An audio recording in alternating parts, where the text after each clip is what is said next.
आजच्या आपल्या गोष्टीचं नाव आहे उंदराची टोपी.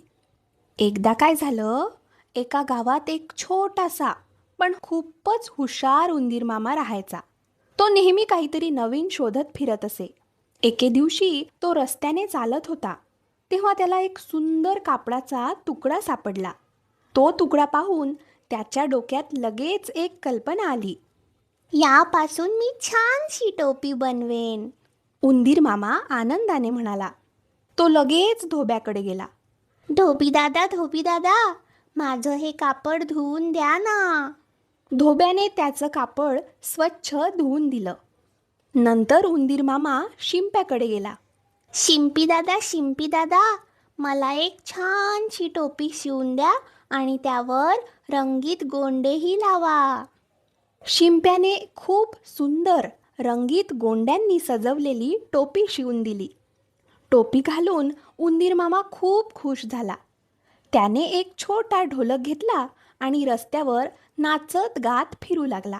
राजाच्या टोपीपेक्षा माझी टोपी छान. ढुम ढुम ढुमक, ढुम ढुम ढुमक. राजाच्या टोपीपेक्षा माझी टोपी छान. ढुम ढुम ढुमक, ढुम ढुम ढुमक. तो गात गात राजवाड्याजवळ पोहोचला. राजाने हे ऐकले आणि त्याला खूप राग आला. हा छोटासा उंदीर माझ्या टोपीपेक्षा स्वतःची टोपी चांगली म्हणतो. राजा संतापला. राजाने लगेच सैनिकांना आदेश दिला. जा रे, त्या उंदराला पकडून आणा. सैनिकांनी उंदीर मामाला पकडलं आणि राजासमोर आणलं. त्याची टोपी काढून राजाला दिली. पण उंदीर मामा अजिबात घाबरला नाही. तो पुन्हा गाऊ लागला.